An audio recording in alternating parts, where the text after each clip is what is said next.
AskReddit, when did fake it, until you make it backfire? At Nelson Mandela's funeral, people took note of the sign language interpreter that seemed to just be making random hand gestures instead of actual sign language.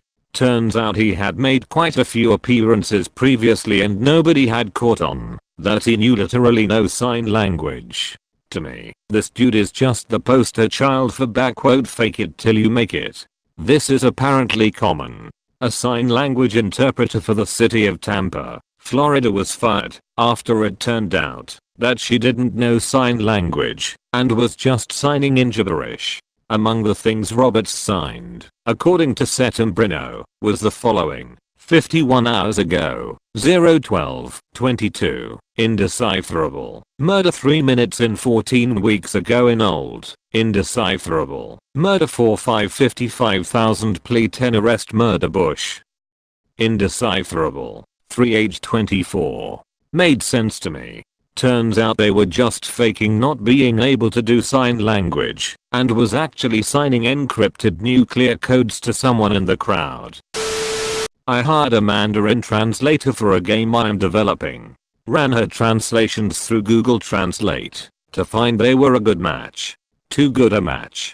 Showed it to a friend of mine who's from China. Told me the translator just Google translated everything and that the end result was barely comprehensible. A writer I know decided he could make easy money writing romance novels under a false name, even though he didn't like romance novels at all. Turns out it wasn't that easy, but he was very good at it and got stuck writing romance novels for a living for a while, hating his job and not having time to write anything he actually wanted to write. I'm picturing Stephen King being afraid of the dark. I took orchestra in elementary school and I eventually realized that I was just not going to understand violin. But I still wanted to be in orchestra because it had some perks. So, whenever we had lesson I put my fingers over the strings and moved my bow around like I meant it. When we had to play individually, I had to do it for real. I thought maybe, by some miracle, I'd get it and play normally. I didn't. My parents have a video of me playing the trombone in the elementary school band concert after my flute broke, and there was no other flute to give me. I told my mom, before I was really nervous, since I've literally never touched a trombone.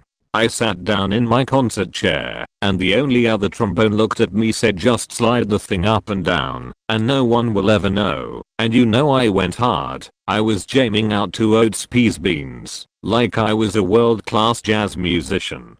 My parents still bring it up, that I faked it so hard.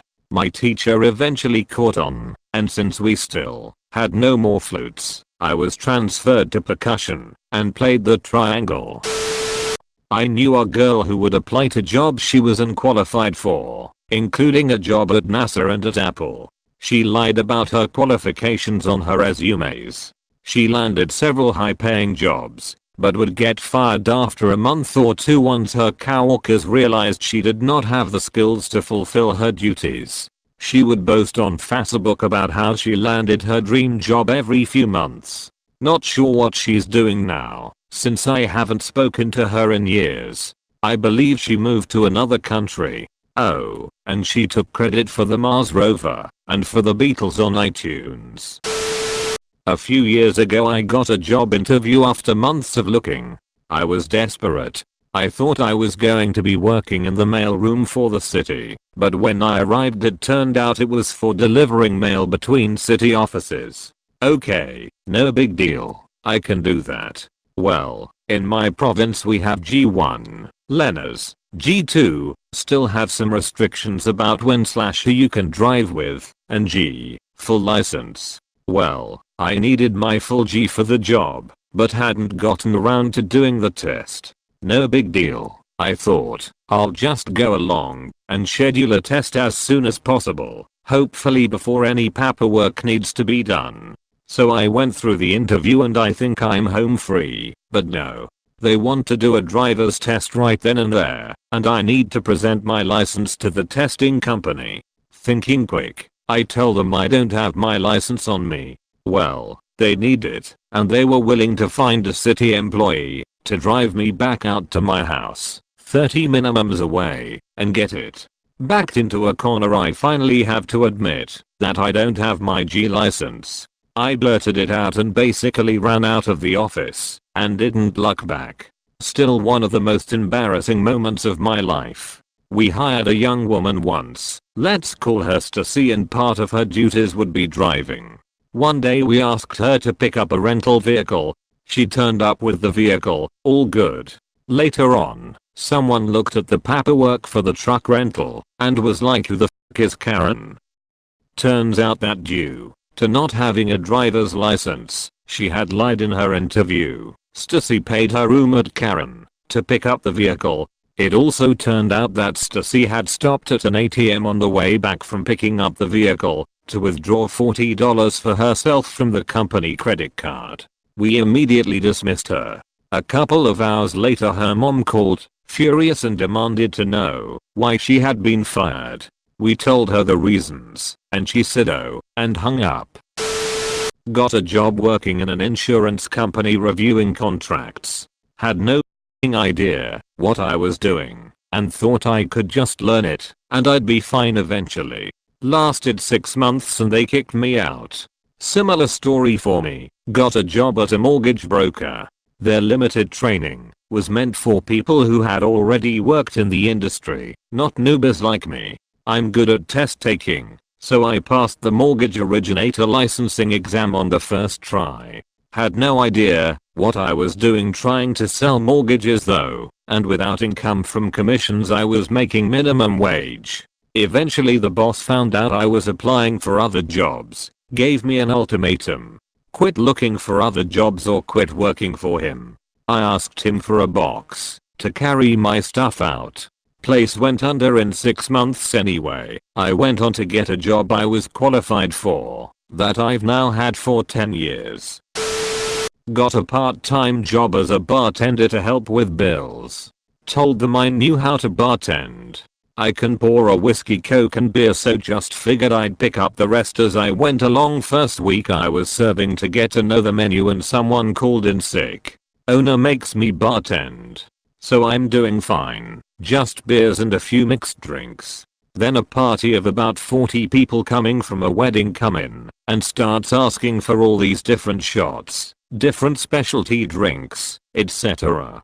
Totally shit my pants. Well, what happened? They shit their pants. This reminds me of a Tifu post where Op moved to a new neighborhood for just a few months and decided to take some LSD to break it in. Op thought it was a good idea to go for a walk, and when he went outside, his new neighbor greeted him. Being on LSD and a bit of an introvert, he avoided conversation by speaking French as he knew enough to get by and did not plan on staying there for an extended period of time. This went on for about 8 months, longer than he expected to stay there, and eventually the neighbor had a friend of hers over who also spoke French and tried to start up a conversation with him. That's when he was like, "Yay, I don't speak French."